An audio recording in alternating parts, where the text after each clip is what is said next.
What's going on, everybody? John and Will, Law of Polaris.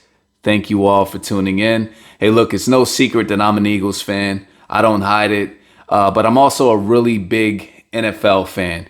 And when I'm not watching the Birds, I'm watching literally every other game. And I usually have my predictions of who's going to win, or at least who should win, every week. Although I love an upset, although I love didn't see that one coming. It felt like week 8. There was a lot of that. So I want to talk to the fans of some of the other NFL teams and just let you know that I feel your pain. Let's start with the Vikings fans. Vikings fans, how pissed off are you? And I'm just as mad because I was elated as an Eagles fan to learn that Dak Prescott will not be playing in that Sunday night game. That was a gift handed directly from the football gods to the Minnesota Vikings. And the Vikings still found a way to lose at home. Kirk Cousins got outplayed by a quarterback who played in one NFL game over the last 4 years. Vikings fans, you should be incensed. You're now a half a game better than the Chicago Bears and 4 games back from the Green Bay Packers, who, by the way, just beat the best team in the NFC with 3 of their starting receivers missing and their 2 top corners out of the game. Let's keep it real. The Vikings will most likely miss the playoffs for the 3rd straight year, 4 times out of the last 5 seasons. It's time to move on from Kirk and Mike Zimmer at this point. This is ridiculous. You know who else got handed a major gift and couldn't deliver? The Cleveland Browns. Browns fans, I know you are just sick and tired. Talk about being handed a gift. You got an aging Ben Roethlisberger who hasn't been playing that well. You still have one of the worst O-lines. And then their kicker is out for the entire second half. Dude, you have a tied ball game and you're going against a struggling offense already with no kicker. They don't even have a backup kicker. They have to go for a 2-point conversion on every touchdown. This is a gift. And the Browns couldn't get it done. They couldn't close out. They're now 1-3 in the last 4 games, and they're looking like the typical Browns. You know, last season they were 11-5, and we're thinking, whoo, we can relax. We're finally here. The Cleveland Browns have arrived. And I mean, there's still a half a season left, but it ain't looking so good. Bengals fans, Cincinnati Bengals fans, let me pull your coat. You gotta be pissed. Listen, it ain't over. I think the Bengals are still a really good team, but when was the last time midway through the season that we could say the Cincinnati Bengals were not only the number 1 in their division, but number 1 in the AFC? When was the last time that happened? That was short-lived. Why? Because you give up 34 points in a loss to the New York Jets? Because when we look at the Bengals' run this season, it's not only the fact that they have one of the most dynamic offenses, and you got Joe Burrow and Jamar Chase. It's like nobody can stop that combination, but their defense. No one expected the Cincinnati Bengals to have a really good defense, and their defense has been playing lights out this year. And you give up 34 points against a team who's averaging 12 points a game. So now, instead of being the 1 seed, you're currently the 5th seed, basically right there in the fight for a wild card playoff spot. Look, I think the Bengals are still good enough to make the playoffs, but if they don't, you got to come back to this Jets game. I mean, if they're a game away from making the playoffs, you got to come back to this Jets game and wonder what if.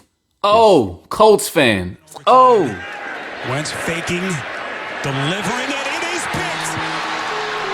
Intercepted by Bayard.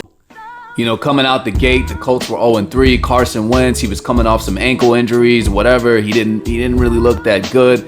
But then he started playing really well. He started looking like the comeback player of the year, right? 11 touchdowns to 1 interception. The last 4 games, he's had 100+ quarterback rating.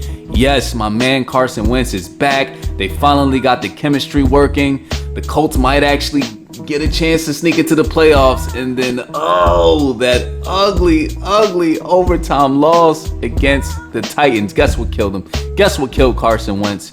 Turnovers, baby. Interception. That's got to sting because the Colts could have and should have won that game 6 different ways. And turnovers, man. And not only that, not only that, it's not only that you just lost one game, you got swept by the Titans, okay? The chances of you winning the AFC South are this slim. That loss could have been the reason you don't make the playoffs. So it's an uphill battle. We thought we had the turnovers figured out. We thought the Colts were back. Colts fans, that's gotta sting really bad. All right, lastly, Lions fans. You know, I mean, I'm not even gonna talk to Lions fans because y'all probably not even paying attention to the Lions anymore. I'm gonna talk directly to the Detroit Lions. What the hell was that? Yeah, it's an 0-17, John. What are you talking about? Of course they were gonna lose. Yeah. Look, I thought the Eagles were gonna go into Detroit and win this game, right? I didn't know the Lions were gonna get annihilated like that, dude. Look, the Eagles didn't even play that good on offense. They weren't even that good. Jalen Hurts, by like the end of the second quarter, had like 30 yards passing. He still couldn't find Devontae Smith or Jalen Reagor down the field. They were completely MIA. The check down, the little end arounds to Jalen Reagor, that seemed to be working, but it's like Nick Sirianni and the Eagles found a sweet spot in the run game and just said, fuck it. I mean, I think there was a stint where we ran the ball like 7 times and then Lions did absolutely nothing to adjust and change anything. I mean, that's embarrassing. Coaches should be fired after the game immediately because the Eagles offense did not play well. They just ran the ball. They did the same damn play. Lions did nothing, and then the game is completely over by halftime. That was disgusting. That was horrible. Lions fans, I know you're upset. I will be an Eagles fan to the day I die. I've suffered through some pretty bad looking Eagles games. It's games like that make me consider maybe I should be. If I'm a Lions fan to the death, it's a game like that where I'm like, maybe I just shouldn't be a Detroit Lions game because there's no excuse for that, man. The Lions, yeah, they're 0-7, but they've played better. They've played better against the Ravens. They played better against the Vikings. Those 2 games where they could have won. They could have beaten the 49ers. I mean, it's one thing to get blown out. I mean, the Texans got blown out by the Rams, but that's the freaking Los Angeles Rams. That team is smoking on all cylinders. The Eagles offense didn't even play that well to put up 44 points.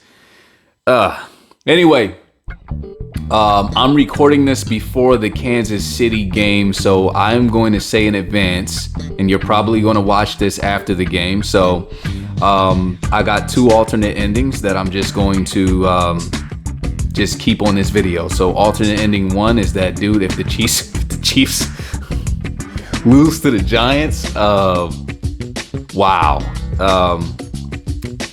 Just wow. I don't know. I don't know if they make the playoffs, and that would be a complete shocker. But Chiefs gotta beat the Giants, though, right? Right. Future you watching this, looking back at John recording this on a Monday afternoon. Chiefs beat the Lions, didn't they? I'm sure they did. Anyway, let me know your thoughts. I always love reading the comments. Make sure you follow me on Instagram. Look, if you like my channel, make sure you share it with your friends and your family. Smash the like button. Put it in all your Facebook groups. See you on the other side.